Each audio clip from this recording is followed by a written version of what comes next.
The galaxy was vast, but not endless. Civilizations mapped trade routes like veins across its spiral arms, voiding the places too harsh, too hostile, or too barren to matter. Yet wherever those maps ended, wherever alien explorers wrote uninhabitable in their star charts, that was often where humanity set down roots. Outpost. Eridan was one such place. It was less a station and more a decaying husk orbiting a dying red dwarf. The Drissanari had once built it as a mining hub, stripping the nearby asteroid belt until profits dried up. By the time humans arrived, Eridan was already half abandoned, its corridors groaning with age, its bulkheads patched with mismatched alloys scavenged from derelict ships. For most species, it was a miserable stopover, a place to refuel, trade, and leave as quickly as possible. But for humans, Eridan was home. They were not the majority. Only a few dozen families lived there permanently. The bulk of the population was a ragged mix of Drissanari miners, score merchants, and serene mercenaries drifting between contracts.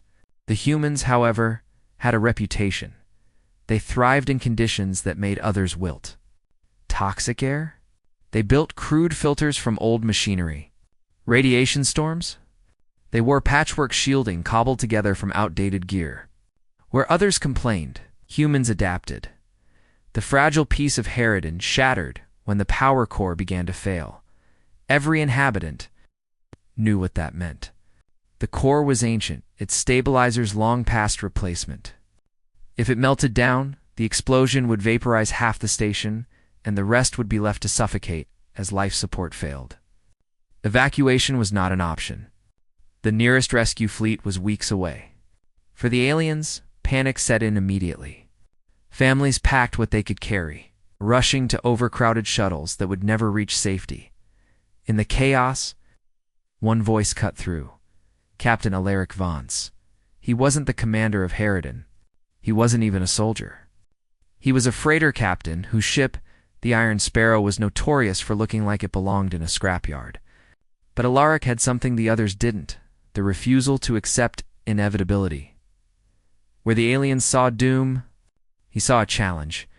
Alaric rallied his small human crew, engineers, mechanics, and a medic who had stitched together more people than most surgeons. Together, they donned patched suits and marched into the heart of the failing station. The corridors groaned with heat. Sparks spat from ruptured conduits. Radiation warnings screamed across every console. The Drissanari miners watching from a distance were horrified. Even their hardened workers wouldn't last minutes in that environment. But the humans pressed on. Laughter echoing over comes as if the danger was only a minor inconvenience. Why do you not fear death? One score merchant asked, staring at the humans smeared with soot as they crawled through maintenance shafts. Alaric's reply was simple, spoken with a grin despite the sweat dripping down his faceplate. Fear doesn't fix broken reactors. Work does. Piece by piece, the crew stabilized the failing systems. They stripped wiring from abandoned cargo bays, rerouted coolant from frozen pipes, and even used the Iron Sparrow's own reactor components as replacements. Where precision tools were missing, they wielded brute strength, hammering misaligned parts into place with whatever they could find. Hours passed, then days. Exhaustion gnawed at them, but they endured, and against all odds, Eridan survived. The meltdown never came. The core stabilized. Life support continued. The inhabitants emerged from hiding to find the impossible had been done, not by fleets, not by specialists, but by a ragtag band of humans who refused to let the station die. For the aliens, it was unthinkable. They had resigned themselves to death. Yet the humans had looked into the abyss, smiled, and built a bridge across it. Whispers spread quickly. At first, it was just miners, sharing the tale over drinks. Then merchants carried it along trade routes. Then mercenaries repeated it in far-off barracks. Soon, the entire sector knew the story of the humans who saved Heridan, and with the story came a saying, whispered with awe and a hint of fear at the edge of space. Only humans remained standing. It was not their technology that made them dangerous, nor their numbers, nor their weapons. It was their stubbornness, their refusal to accept that some things could not be done. Where others bent under hopelessness, humans stood tall, laughing in the face of despair. If Outpost Harridan was the spark that lit the whispers, the Battle of Haxos IV was the inferno that carried them across the stars. The Viari Empire was old, disciplined, and utterly ruthless. For centuries, they had expanded by crushing weaker civilizations, installing governors and stamping out rebellion with precision and efficiency. Their fleets were masterpieces of engineering, symmetrical, gleaming, their shields tested against every known weapon. In their eyes, war was an equation, and the solution always favored them. When the colonies on Haxos IV rose up against imperial taxes and conscription, the Viari came swiftly. The rebellion had no hope. The colonists had few weapons, fewer ships, and no allies willing to intervene. Their defiance was brave, but doomed. The Viari admiral commanding the fleet had already planned the timetable for pacification, bombardment, surrender, then occupation. But the timetable broke the moment humans arrived. The first human ship was barely more than a freighter, an old vessel retrofitted with scavenged armor plates and missile racks that rattled with every launch. More followed, a motley collection of outdated destroyers, converted mining barges, and even civilian haulers pressed into service. Compared to the very symmetrical cruisers, the human fleet looked like a scrapyard come to life. The Viari laughed at first. But they weren't laughing for long. From the opening engagement, the humans shattered expectations. The Viari advanced in perfect formations, confident in their superior firepower. The humans broke apart into erratic swarms, scattering like startled birds. Their movements were unpredictable, their attack angles chaotic. Every time the Viari thought they had the humans cornered, the battlefield itself seemed to shift in their favor. On the surface of Haxos IV, resistance fighters cheered as debris from the first destroyed Viari cruiser streaked across the sky. The truth was simple. Humans refused to fight the proper way. They turned asteroids into weapons. Hurling them with jury-rigged engines to smash into enemy formations, they hacked into the Viari's communication systems using equipment cobbled together from spare parts, turning the Empire's own encrypted orders into noise and static. When outgunned, they drew enemy cruisers low into atmosphere, where turbulence tore apart sleek Viari hulls not designed to handle such stress. Each tactic was reckless. Each was desperate. And each worked. The aliens who witnessed it later described a feeling unlike any other. Watching humans fight was like watching predators play with an environment, bending it to their advantage. Where the Viari relied on flawless discipline, the humans thrived in chaos. The battlefield itself seemed to grow teeth when they were present. Admiral Sorel Vey of the Empire gave a speech during the battle, broadcast to his fleet. These are primitives, improvisers without order. They cannot withstand the might of the Viari. Minutes later, his flagship collided with an asteroid that had been quietly towed into its path. The humans called it Operation Bowling Ball. By the end of the week, the rebellion still stood. Entire Viari squadrons had been destroyed or scattered. The Empire, humiliated, withdrew to regroup, swearing vengeance. But vengeance could not erase the fear that had been born. The galaxy had always respected the Viari as conquerors. To see them broken, not by another empire, but by a handful of humans flying patched-together vessels that shook the foundations of belief. Survivors spread the story faster than any fleet. In marketplaces, alien merchants whispered, "They fight like the void itself bends to their will." On distant stations, mercenaries repeated, "Do not corner them. They will find a way." The rebellion, on Haxos IV, became more than just a localized uprising. It became a legend, proof that humanity could turn hopeless battles into victories, that they carried with them not just weapons, but an instinct no empire could predict. For the Viari, the word human became synonymous with danger.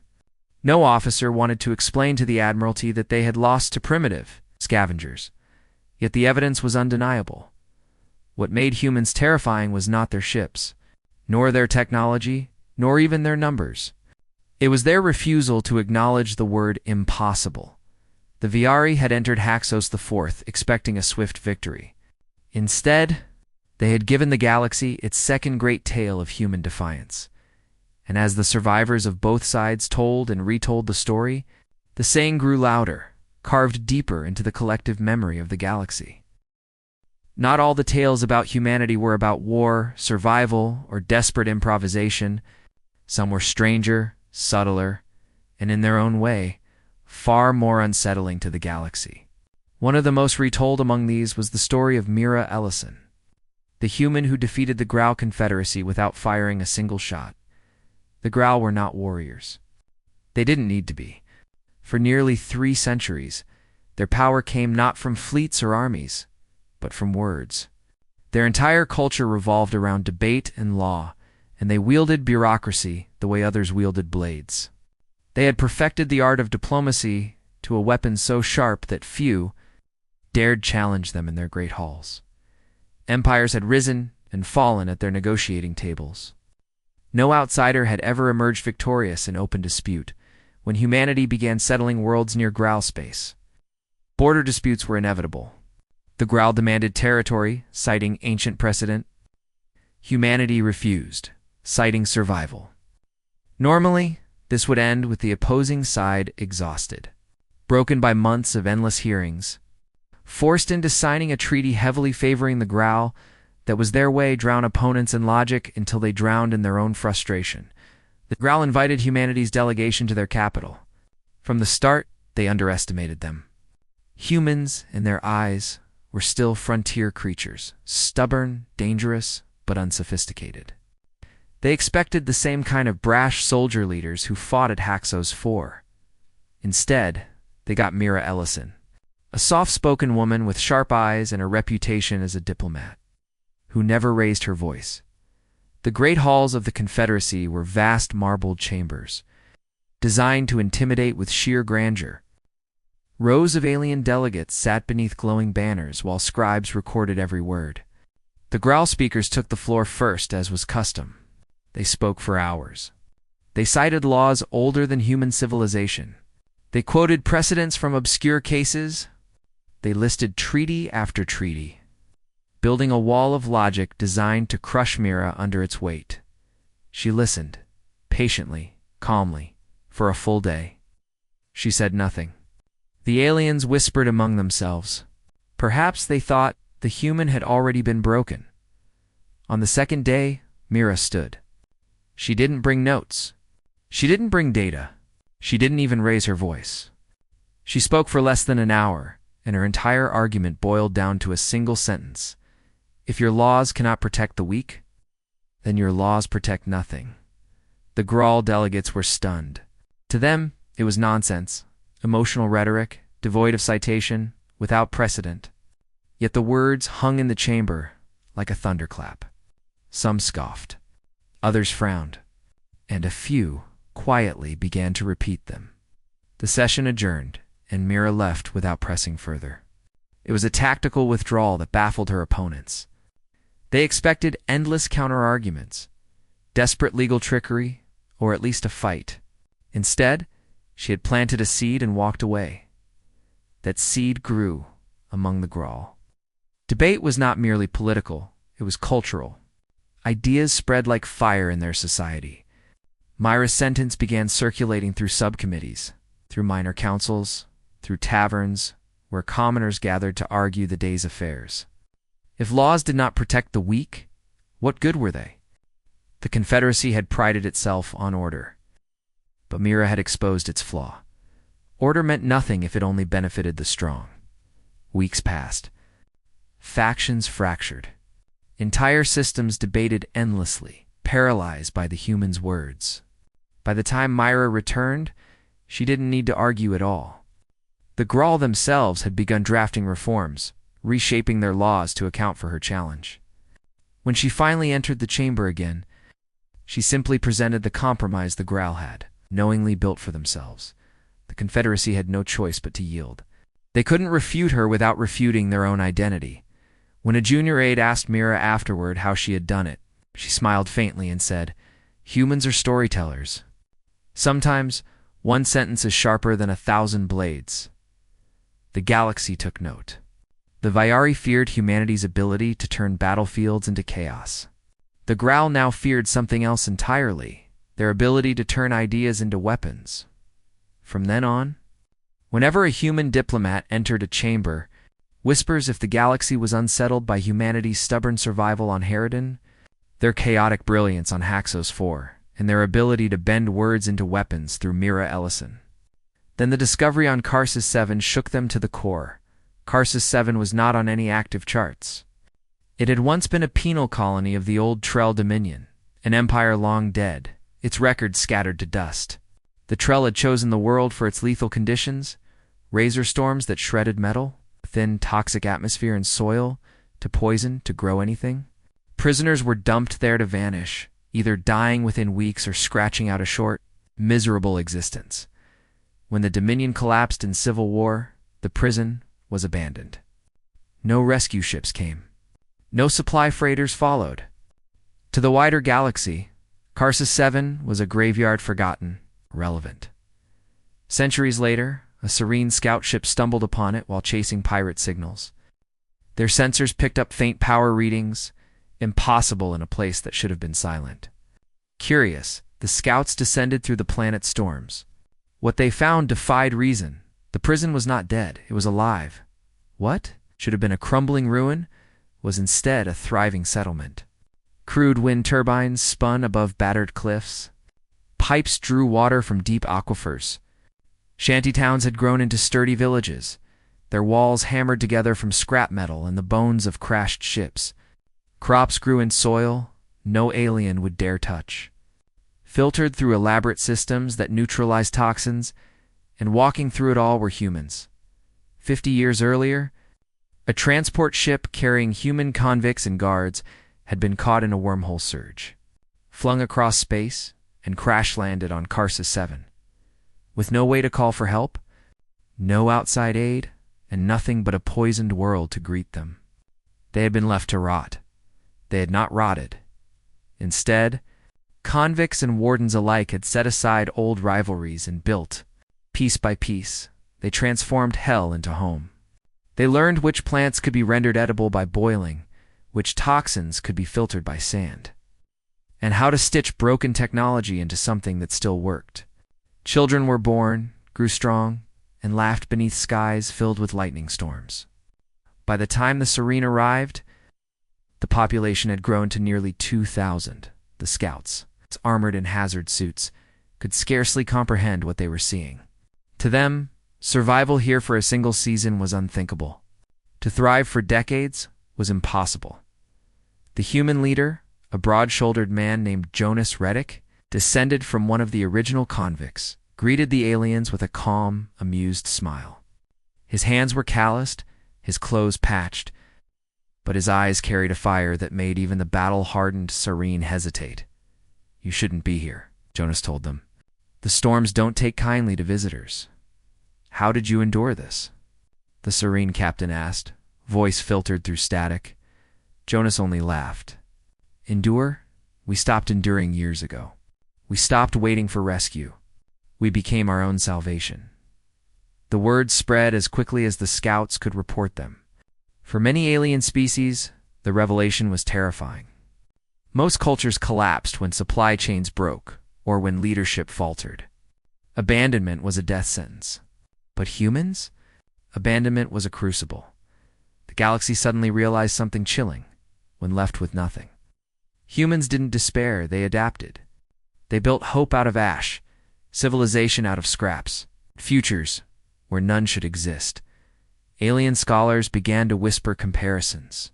If the Vyari taught fear of human warfare, and the Growl learned fear of their rhetoric, then Karsus 7 taught fear of something deeper, the impossibility of erasing them. Even in the harshest prison, even forgotten for half a century, humanity refused to die. The saying grew, sharper now, etched into memory, on the edge of despair. Humanity finds hope. The legend of Karsus 7 joined the growing collection of stories, fueling the mythos of a species that would not yield. Not in war, not in debate, not even in abandonment. The galaxy realized a bitter truth. Humanity was not simply surviving at the edge of known space. They were redefining what it meant to live there, and still, the greatest tale, the one that would echo longest, was yet to come. By the time the galaxy had digested the stories of Harridan, Haxos IV, Myra Ellison, and Karsus 7, humanity had become more than a curiosity. They were a subject of unease, fascination, and whispered dread. Each tale carried the same refrain: no matter the odds. No matter the place, humans endured, and often they triumphed. But the last and most persistent tale was not about a single station, a single battle, or a single colony. It was about a fleet no one could agree on when or where the story began. Some claimed it started in the wreckage fields of the Sorn Nebula, where scavengers reported being rescued by a ragged band of mismatched ships. Others said it was during the siege of Earthlings Gate when an unknown flotilla turned the tide before vanishing into the dark. Still others swore it was a myth invented by smugglers to scare rivals. The description, however, was always the same: a fleet of ships that did not match, did not belong, and yet moved with uncanny coordination. Their hulls bore no unified crest, only scars of survival. Some were retrofitted freighters, others stolen military cruisers, still others modular stations welded into fighting shapes. Together they looked less like an organized navy and more like a graveyard given motion. But when they appeared, the galaxy said, "The hopeless found hope." One refugee caravan claimed they had been cornered by pirate warlords, their escorts broken, their families ready to die. Then the fleet arrived, bursting from the dark, weapons bristling. Pirates who had ruled those lanes for decades fled within hours, their forces shattered by unpredictable tactics. When the refugees tried to hail their rescuers, the fleet had already vanished. Another account came from a mercenary captain at Earthlings Gate. He described how the defenders were minutes from collapse when the human fleet emerged. Not from hyperspace lanes, but straight from the dust clouds, as if they had been waiting. With brutal efficiency, they hammered the besiegers until they broke ranks. The defenders cheered, but before they could thank their saviors, the mysterious flotilla was gone, leaving only wreckage behind. Scholars dismissed these stories at first. They argued no scattered species could maintain such coordination. Yet the tales kept multiplying, carried by traders, soldiers, and refugees alike. Each account described the same thing: a ghost fleet that struck where the galaxy was weakest, then disappeared into legend. And the strangest part: the fleet carried only humans. No alien survivors ever reported joining them. No governments claimed ownership. They flew no flags, answered no hails, demanded no tribute. They arrived when needed, fought with ferocity, then slipped away into the black dot. Whispers spread theories. Some said they were descendants of abandoned colonies, bound together in defiance of a galaxy that had written them off. Others said they were mercenaries too dangerous to ally with anyone. A few believed they were not a fleet at all, but the galaxy's collective fear given voice. Yet among humans, the truth was simpler. The fleet existed because humans had always been scattered: explorers, traders, exiles, convicts, soldiers, dreamers. At the edges of space, many had no nation to call home. So they built their own, not of governments or borders, but of solidarity. Where others saw outcasts, humans saw kin. Where others abandoned the edge, they embraced it. The galaxy, unable to define them, gave them a name: humanity's edge. To the frightened, it was a warning. To the oppressed, it was a promise. To the arrogant, it was a shadow waiting just beyond the stars. One smuggler told it best: "You can't kill them. You can't erase them. Wherever the maps end, wherever the stars go dim, that's where they'll be." The edge belongs to them now. In the end, whether the fleet was real or myth mattered less than the belief. Entire systems clung to the idea that when disaster loomed, humans would appear. And those who sought conquest began to hesitate, asking themselves, what if the tales are true? The legends became self-fulfilling. Humans leaned into them, never correcting, never confirming. They simply kept doing what they had always done, appearing where others faltered, surviving where others fell, and laughing in the face of the impossible. And so, the galaxy wrote its final refrain, where the known ends, humanity begins.